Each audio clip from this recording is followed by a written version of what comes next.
Clip number 325۔ اس clip میں آپ سورہ انعام کی آیت نمبر 151 سے 152 تک کی تلاوت، ترجمہ اور تفسیر قرآن صراط الجنان سماعت فرمائیں گے۔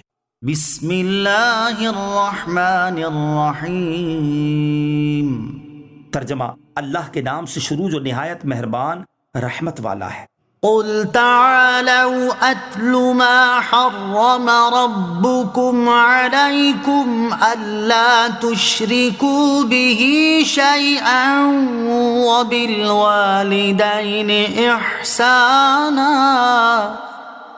ولا تقتلوا اولادكم من املاق نحن نرزقكم وإياهم ولا تقربوا الفواحش ما ظهر منها وما بطن ولا تقتلوا النفس التي حرم الله إلا بالحق ذَلِكُمْ وَصَّاكُمْ بِهِ لَعَلَّكُمْ تَعْقِلُونَ۔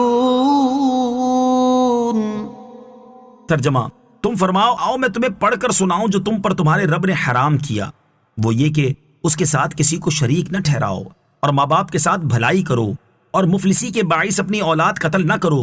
ہم تمہیں اور انہیں سب کو رزق دیں گے، اور ظاہری و باطنی بے حیائیوں کے پاس نہ جاؤ، اور جس جان کے قتل کو اللہ نے حرام کیا ہے اسے ناحق نہ مارو۔ تمہیں یہ حکم فرمایا ہے تاکہ تم سمجھ جاؤ۔ قل تعالوا، تم فرماؤ آؤ۔ یہاں سے اللہ عز و جل نے وہ حقیقی حلت و حرمت کے متعدد احکام بیان فرمائے ہیں جو خود اس خالق کائنات نے عطا فرمائے ہیں۔ اس آیت اور اس سے اگلی آیت میں اللہ تعالیٰ نے 9 چیزوں کی حرمت بیان فرمائی ہے۔ نمبر 1، اللہ عز و جل کے ساتھ کسی کو شریک ٹھہرانا۔ نمبر 2، ماں باپ کے ساتھ بھلائی نہ کرنا۔ نمبر 3، مفلسی کے باعث اپنی اولاد قتل کرنا۔ نمبر 4، بے حیائی کے کام کرنا چاہے ظاہری ہوں یا باطنی۔ نمبر 5، ناحق قتل کرنا۔ نمبر 6، یتیم کے مال میں بیجا تصرف کرنا۔ نمبر 7، ناپ تول میں کمی کرنا۔ نمبر 8، ناحق بات کہنا۔ نمبر 9، اللہ عز و جل سے کیے ہوئے عہد کو پورا نہ کرنا۔ اس کا بیان یہ ہے کہ اس کے ساتھ کسی کو شریک نہ ٹھہراؤ، کیونکہ یہ کائنات کا بدترین جھوٹ اور سری ناشکری و احسان فراموشی ہے۔ ماں باپ کے ساتھ بھلائی کرو، کیونکہ تم پر ان کے بہت سے حقوق ہیں۔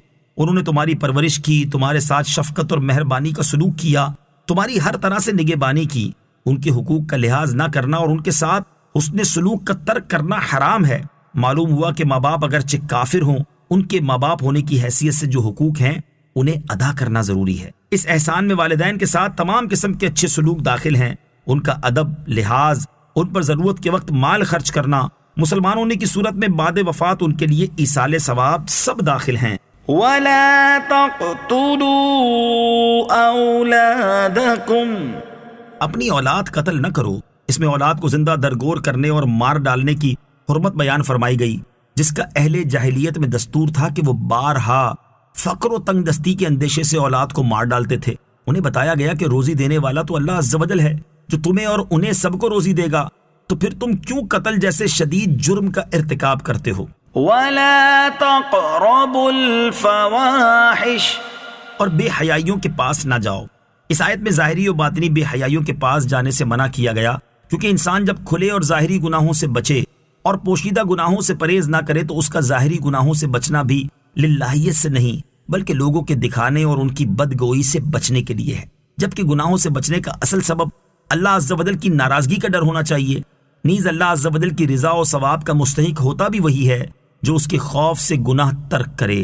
بظاہر نیک رہنا اور چھپ کر گناہ کرنا تقوی نہیں۔ اس سے معلوم ہوا کہ ظاہر میں نیک رہنا اور چھپ کر گناہ کرنا تقوی نہیں بلکہ ریاکاری ہے۔ تقوی یہ ہے کہ ظاہر و باطن ہر حال میں اللہ عز و جل کا خوف دامن گیر ہو، لوگوں کے سامنے نیک اعمال کرتے نظر آنے والوں اور تنہائی میں گناہوں پر بے باک ہونے والوں کا حشر میں بہت برا حال ہوگا۔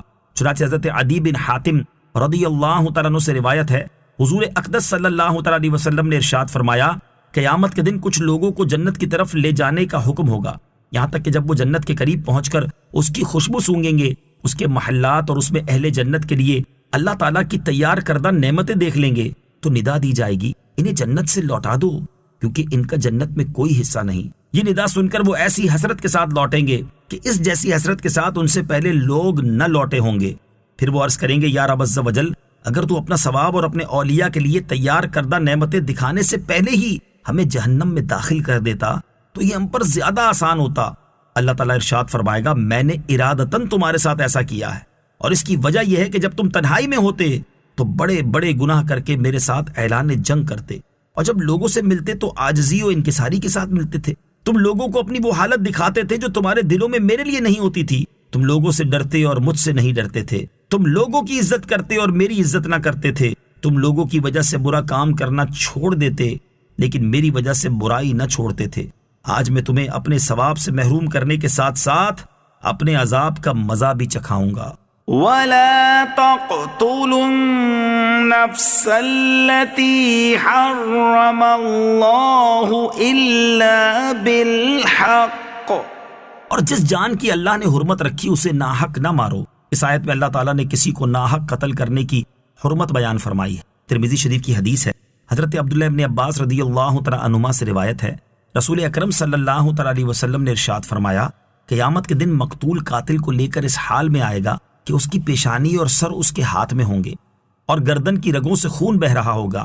عرض کرے گا اے میرے رب، اس نے مجھے قتل کیا تھا، حتیٰ کہ قاتل کو عرش کے قریب کھڑا کر دے گا۔ ولا تقربوا مال اليتيم إلا بالتي هي أحسن حتى يبلغ أشده وأوفوا الكيل والميزان بالقسط لا نكلف نفسا إلا وسعها وَإِذَا قُلْتُمْ فَاعْدِلُوا وَلَوْ كَانَ ذَا قُرْبَى وَبِعَهْدِ اللَّهِ أَوْفُوا ذَلِكُمْ وَصَّاكُمْ بِهِ لَعَلَّكُمْ تَذَكَّرُونَ۔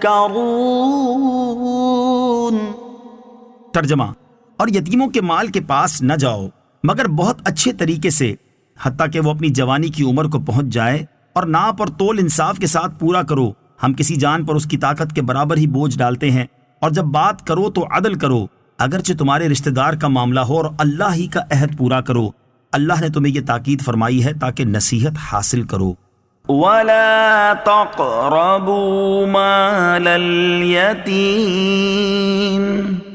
اور یتیموں کے مال کے پاس نہ جاؤ، یعنی یتیم کے مال کے پاس اس طریقے سے جاؤ جس سے اس کا فائدہ ہو، اور جب وہ اپنی جوانی کی عمر کو پہنچ جائے اس وقت اس کا مال اس کے سپرد کر دو۔ اس حکم کی تفصیل اور یتیموں سے متعلق مزید احکام سورہ نساء کی ابتدائی چند آیات میں گزر چکے ہیں۔